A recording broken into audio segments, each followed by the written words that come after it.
여러분 안녕하세요. 반갑습니다. 유튜브를 통해서 하나님의 말씀을 듣는 저와 여러분 안에 하나님께서 주시는 그 풍성한 은혜와 그리고 한 주간을 살아갈 수 있는 힘을 허락해 주심을 감사드립니다.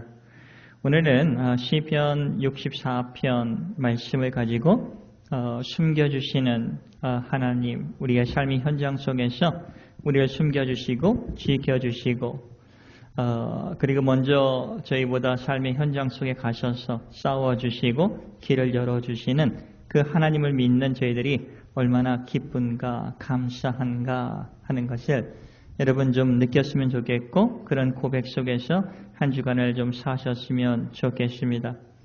살다 보면 좋은 일도 있지만 부끄러운 일들도 있고 위험한 일들도 참 많아요. 그런데 우리가 믿는 성경 속의 하나님께서는 우리를 부끄러움 속에서 부끄러움 당하지 않도록 그리고 우리를 위험에서 숨겨주시고 또 보호해 주시는 그런 근사한 하나님을 우리가 믿고 있다 하는 겁니다. 여러분 근사하죠? 성경 속에 하나님께서 여러분을 숨겨주시고 지켜주시고 위험 속에서 그리고 여러 가지 일들 속에서 삶의 현장 속에서 우리가 정말 어느 곳에 갈지라도 주님께서 함께 동행해 주셔서 우리를 보호해 주신다 하는 겁니다. 오늘 다윗은 힘든 상황에 있습니다. 다윗의 시편을 보면 대부분 힘든 상황을 경험을 합니다. 그때 삶의 현장 속이죠. 예수님께서 하나님께서 그 다윗을 돕는 그런 모습들을 우리는 보고 있습니다.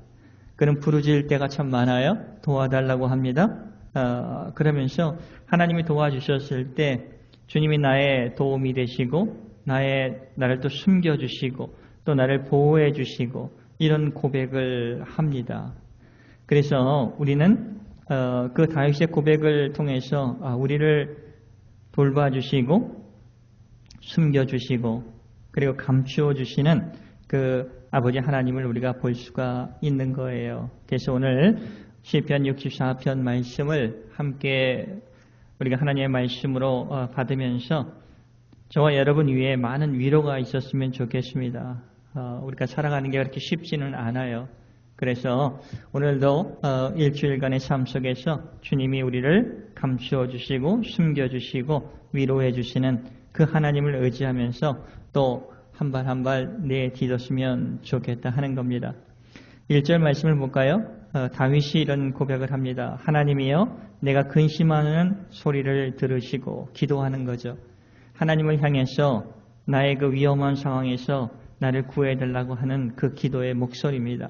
하나님이여 내가 근심하는 소리를 듣고 계시죠 하는 거죠. 원수의 두려움에서 나의 생명을 보존하소서. 그러니까 보호해 달라고 간절히 기도를 하는 겁니다.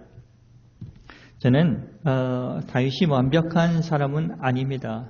그런데 하나님의 마음에 합한 자가 된 이유 중에 하나가 그 기도할 대상인 하나님을 잘 알고 있던 사람이었다 하는 겁니다.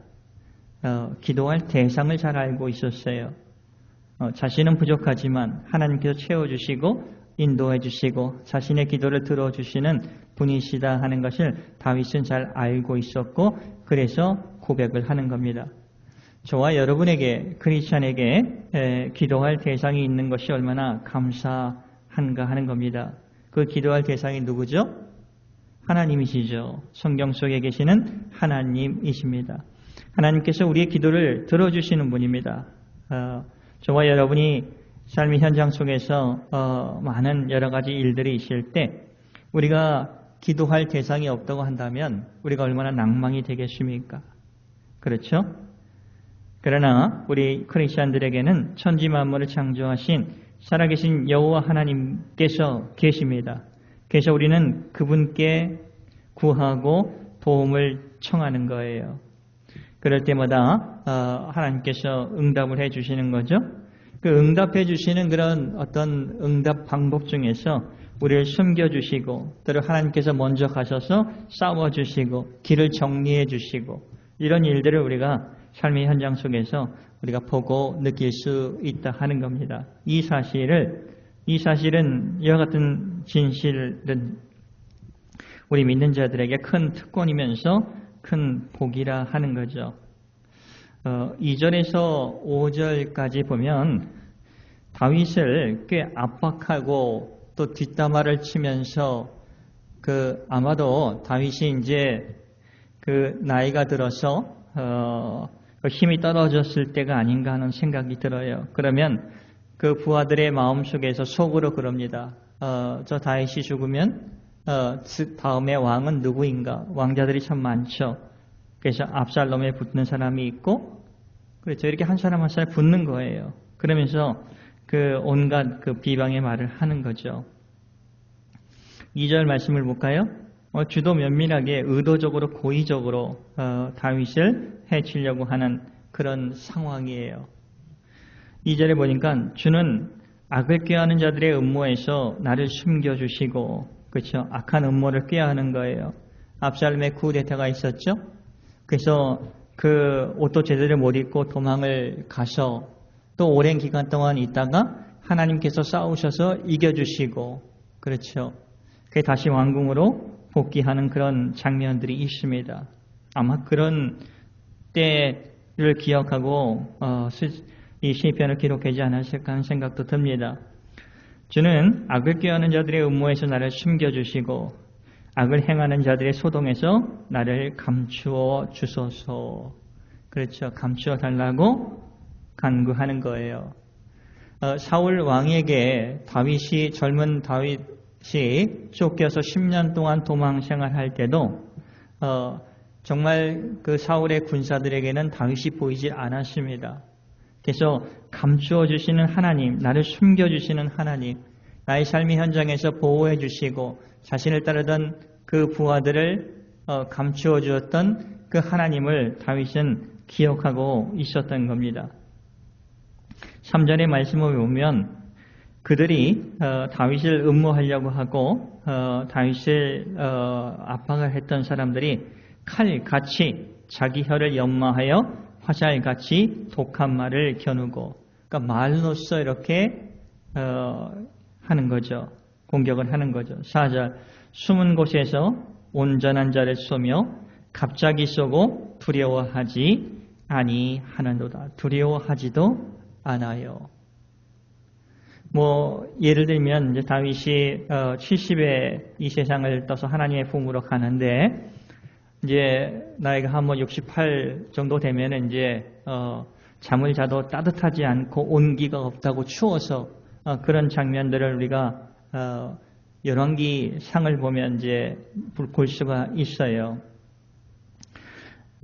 그런데 그런 상황에서 이제 적들이 그렇게 생각하는 거죠. 이제 다윗도 아무리 백전노장인 다윗 왕도 이젠 끝이다 하는 거예요. 압살롬에 붙어가지고 어떤 그 부하들이 생각이 이제 이 공격을 받고 다윗이 도망갔으니까 이제 다시 왕궁으로 돌아오는 일은 없고 다윗의 시대도 이제 끝이 났다, 이런 이제 말들을 주고받는 거죠. 5절 볼까요? 그들은 악한 목적으로 서로 격려하며 남몰래 올무놓기를 함께 의논하고 하는 말이 누가 우리를 보리요 아무도 모른다 하고 자기들의 계책을 자화자찬하는 거예요. 6절 그들은 죄악을 꾸미며 이르기를 우리가 묘책을 찾았다 하나니 각 사람의 속뜻과 마음이 깊도다 하는 거예요. 자신들의 계획이 들통날 일이 없고 잘못될 리가 없고 아주 좋은 계획이라고 하면서 자화자찬을 하는 거예요. 이번 계획에는 전쟁의 백전노장인 다윗도 어떻게 할 수가 없다, 이런 생각을 했겠죠. 그럴 때 이제 7절부터 반전이 일어나는 겁니다. 그러나 하나님이 그들을 쏘시리니, 7절 그러나 하나님이 그들을 쏘시리니 그들이 갑자기 화살에 상하리로다. 8절 이러므로 그들이 엎드려지니 그들의 혀가 그들을 해함이라. 그들을 보는 자가 다 머리를 흔들리로다. 꼴 좋다 하는 거죠. 그러면서 9절에 보니까 모든 사람이 두려워하여 하나님의 일을 선포하며 그의 행하심을 깊이 생각하리로다. 저는 한번 생각해 봤어요. 이게 어떤 상황이었을까? 이제 압살롬에 의해서 완전히 다윗이 밤에 도망을 나갑니다. 피난을 가는 거죠. 자기 아들입니다. 그리고 부하들이 배신을 하는 겁니다. 그런데 그런 광경을 백성들이 보는 겁니다. 그러면 이제 다윗의 시대는 끝이구나 하는 것을 생각했겠죠. 그런데 하나님께서 다윗을 다시 세워서 왕궁으로 압살롬을 제압을 하고 요압 장군을 제압을 하고 다시 복귀를 하는 겁니다. 이제 그런 것들을 보면서 모든 사람이 두려워하여 하나님의 일을 선포하며 그의 행하심을 깊이 생각하리로다. 하나님께서 다윗을 구해주시고 숨겨주시고 다시 회복시켜주시고 다윗을 위해서 또 싸워주셨다 하는 것을 알게 되는 겁니다. 저는 신명기 1장 30절의 말씀을 보면 아주 근사한 말씀이 있어요. 신명기 1장 30절 제가 한번 읽어볼게요. 너희보다 먼저 가시는 너희의 하나님 여호와께서 애굽에서 너희를 위하여 너희 목전에서 모든 일을 행하신 것 같이 이제도 너희를 위하여 싸우실 것이며 먼저 가셔서 너희들을 위해서 싸워주신다 하는 겁니다. 저는 그래요. 우리가 믿는 하나님께서는 우리가 어떤 당했을 때, 문제를 직면했을 때만 우리를 구해주시는 것이 아니라 먼저 우리가 이 모이는 교회에서 다시 흩어지는 교회의 삶의 현장으로 갔을 때 거기서 먼저 가서 길을 열어주시고 싸워주시고 또 어떨 때는 우리를 숨겨주시고 감추어주시고 그런 하나님을 우리가 믿고 의지하며 살아가는 거예요. 그것이 우리는 삶의 현장 속에서 많이 고백을 하게 되지 않습니까? 그런 자들이 복된 자죠. 그러면서 결론적으로 10절에 이렇게 고백을 합니다. 의인은 여호와로 말미암아 즐거워하며 그에게 피하리니. 아버지 하나님께 피한다 하는 겁니다. 우리는 피할 곳이 있는 분입니다. 우리는 돌아갈 곳도 있지만 이 삶의 현장에서 위험 속에서 힘든 여러 가지 상황 속에서 우리를 보호해 주시고 숨겨 주시고 감추어 주시고 피할 수 있는 아버지 하나님이 계시다 하는 겁니다. 그분께 우리는 또 간구할 수도 있고 그분이 먼저 우리보다 앞서가셔서 우리를 위해 싸워 주시는 겁니다. 그래서 마음이 정직한 자는 다 누구예요? 하나님을 자랑하는 겁니다. 어떤 하나님? 우리를 감추어 주시고 숨겨 주시고 우리를 위해서 싸워 주시고 우리의 피난처가 되어 주시는 아버지 하나님을 자랑하는 겁니다. 그래서 그 하나님을 내가 믿어서 너무나 감사합니다. 이런 고백으로 이어지는 거죠. 말씀을 마치겠습니다. 하나님은 우리를 위해 일해 주시는 분이십니다. 우리를 도와주시는 분이에요. 저와 여러분이 간구할 때 그리고 우리가 먼저 우리가 삶의 현장으로 파송되었을 때 아버지 하나님은 먼저 나가셔서 싸워주시고 길을 열어주시는 분이십니다. 그리고 우리가 해야 할 일은 그 하나님을 우리가 고백하는 거예요. 다윗처럼.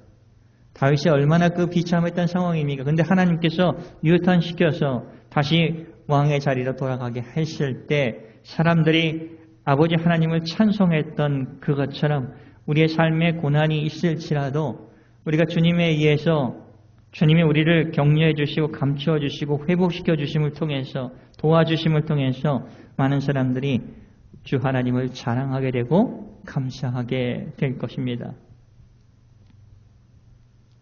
이렇게 될 때 우리는 우리 안에 있는 하나님에 대한 믿음을 확인할 수 있는 것이고 또 확신할 수 있게 될 것입니다. 이번 한 주간도 저희들보다 먼저 가셔서 싸워주시고 길을 열어주시고 또 우리가 정말 간구할 때마다 주님이 우리의 목소리를 들어주셔서 우리의 피난처가 되어주시고 어떨 때는 우리를 숨겨주시고 감추어주시는 은혜 속에서 삶의 쉼을 얻을 수 있게 된다 하는 겁니다. 여러분 쉼을 허락해 주시는 아버지 하나님 그렇죠. 우리의 필요한 것을 공급해 주시는 아버지 하나님 우리의 기도를 응답해 주시는 아버지 하나님 우리의 죄를 용서해 주시는 아버지 하나님, 그렇죠. 우리의 지혜를 주시고 이런 하나님을 우리가 믿는 것이, 이런 성경 속의 하나님을 믿는 것이 얼마나 감사한지 모릅니다. 한 주간 살아가면서 이 은혜 속에 살아가는 저와 여러분이 되시기를 예수님의 이름으로 축복을 드립니다. 기도하겠습니다. 은혜가 풍성한 하나님 아버지, 감사를 드리옵니다. 예수님 안에서 주님이 숨겨주셨다는 것, 주님께 피할 수 있었다는 것, 주님이 우리를 감추어 주셨다는 것, 그것을 다시 한번 생각하며 고백하며 감사를 드립니다. 잊었던 것이 너무나 많고 고백하지 못했던 것이 너무나 많습니다. 여러 가지 삶의 현장 속에서 우리를 숨겨주시고 쉼을 허락해 주시고 인도해 주셨던 하나님을 찬송하며 일주일의 삶이 시작되는 오늘부터 주님 크신 은총을 부어주시기를 원하옵니다. 감사하며 아픈 분들의 그 아픈 모든 부분들이 주님 안에서 치유될 수 있는 긍휼함과 은총을 더하여 주시옵소서. 감사하며 예수님의 이름으로 기도를 드리옵나이다. 아멘.